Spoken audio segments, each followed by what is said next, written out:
çima eqas ve bekti jime kurdan ra. Te çima em her ditaritiya xada binde sijt ey dirok. Tu çima xabe komkuji u nijat kujiya kurdin mazlum dubare dike ey dirok. Tu çima xabe xwina jin xas u mer xasên me dinivîsîne.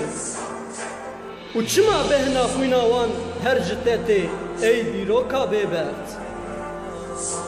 Ka bêjê ji bo ku tu xwe ji nû ve ava bike çend Rûstem, çend Kayekser, çend Kawa, çend Ziyabend û çend egît lazim ji te re ey dîroka tarî.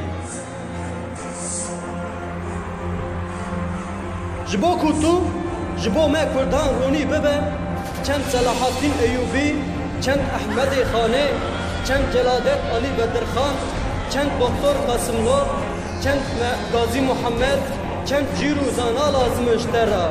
Ka bêjê ey dîroka xwe.